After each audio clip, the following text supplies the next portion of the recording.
साहित्य टीवी के सभी दर्शकों को बेंगलुरु से रीता सिंह का सादर नमस्कार। आजकल शुरू हो गया है पितृपक्ष। इसी संदर्भ में लाल बिहारी लाल जी का लेख लेकर आई हूँ। पितरों के मोक्ष का सरल मार्ग है पिंडदान। मानव का जन्म बहुत सत्कर्म करने के बाद मिलता है और इस जन्म में सभी अपने इच्छा अनुसार कार्य करते हैं और सभी को अपने अपने कर्मों के हिसाब से मृत्यु के बाद परलोक में जगह मिलती है।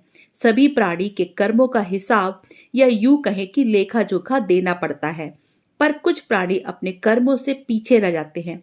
इससे उनकी आत्मा भटकती रहती है। उनकी भटकती आत्मा को शांत करने या मोक्ष के लिए अपने पितरों का पिंडदान या श्रद्धा से श्राद्ध करते हैं। इसीलिए इसे श्राद्ध कहा गया। पिंडदान मोक्ष प्राप्ति का सरल एवं सुगम मार्ग है। यह अश्विन माह के प्रतिपदा से शुरू होकर एक पक्ष यानी अश्विन मास के अमावस तक चलता है। इस दौरान अलग अलग तिथि को पितरों का तर्पण करते हैं। श्राद्ध करने का सीधा साधा संबंध पितरों यानी अपने दिवंगत पारिवारिक जनों का श्रद्धा पूर्वक किए जाने वाला स्मरण है, जो उनकी मृत्यु की तिथि में किया जाता है। अर्थात पितर प्रतिपदा को स्वर्गवासी हुए हों तो उनका श्राद्ध प्रतिपदा के दिन ही होगा। इसी प्रकार अन्य दिनों का भी, लेकिन विशेष मान्यता यह भी है कि पिता का श्राद्ध अष्टमी के दिन और माता का नवमी के दिन किया जाए। परिवार में कुछ ऐसे भी पितर होते हैं जिनकी अकाल मृत्यु हो जाती है, यानी दुर्घटना, विस्फोट, हत्या या आत्महत्या अथवा विष से। ऐसे लोगों का श्राद्ध चतुर्दशी के दिन किया जाता है। साधु और सन्यासियों का श्राद्ध द्वादशी के दिन और जिन पितरों के मरने की तिथि याद नहीं है उनका श्राद्ध अमावस्या के दिन किया जाता है।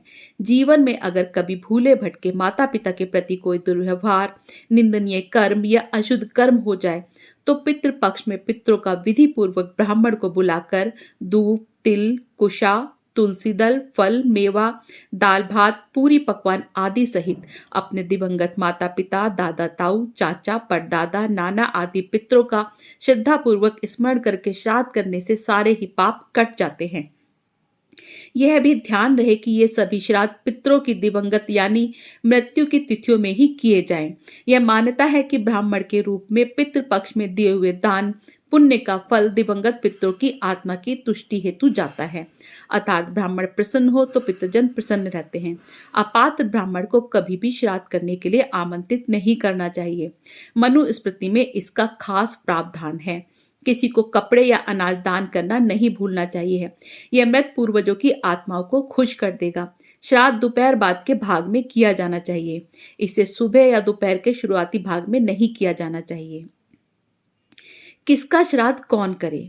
पिता के श्राद्ध का अधिकार उसके पुत्र को ही है, परंतु जिस पिता के कई पुत्र हों उसका श्राद्ध उसके बड़े पुत्र, जिसके पुत्र ना हो उसका श्राद्ध उसकी स्त्री, जिसकी पत्नी नहीं हो उसका श्राद्ध उसके सगी भाई, जिसके सगे भाई ना हो उसका श्राद्ध उसके दामाद या पुत्री के पुत्र, नाती को, और परिवार में कोई ना होने पर उसने जिसे अपना उत्तराधिकारी बनाया हो वह व्यक्ति उसका श्राद्ध कर सकता है। पूर्वजों के लिए किए जाने वाले श्राद्ध शास्त्रों में बताए गए उचित समय पर करना ही फलदायी होता है। महाभारत के प्रसंग में भी इस संदर्भ में एक कहानी है। कर्ण को मृत्यु के उपरांत चित्रगुप्त ने मोक्ष देने से इनकार कर दिया था। कर्ण ने कहा कि मैंने तो अपनी सारी संपदा सदैव दान पुण्य में ही समर्पित की है, फिर मेरे ऊपर यह कैसा ऋण बचा हुआ है? चित्रगुप्त ने जवाब दिया कि राजन, आपने देव ऋण और ऋषि ऋण तो चुका दिया है, लेकिन आपके ऊपर अभी पितृ ऋण बाकी है। जब तक आप इस ऋण से मुक्त नहीं होंगे तब तक आपको मोक्ष मिलना कठिन होगा। इसके उपरांत धर्मराज ने कर्ण को यह व्यवस्था दी कि आप 16 दिन के लिए पुनः पृथ्वी पर जाइए और अपने ज्ञात तथा अज्ञात पितरों का श्राद्ध, तर्पण तथा पिंडदान विधिवत करके आइए।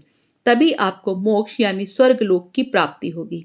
इस पक्ष में आप अपने पितरों का तर्पण घर पर भी कर सकते हैं। यह देश में लगभग 65 ऐसे स्थान हैं जिनमें हरिद्वार, नासिक, गया, ब्रह्मकपाल, कुरुक्षेत्र, उज्जैन, अमरकंटक आदि जहां जाकर कभी भी पिंडदान कर सकते हैं। इन 65 में 4 महत्वपूर्ण हैं: गया, ब्रह्मकपाल, बद्रीनाथ और उज्जैन।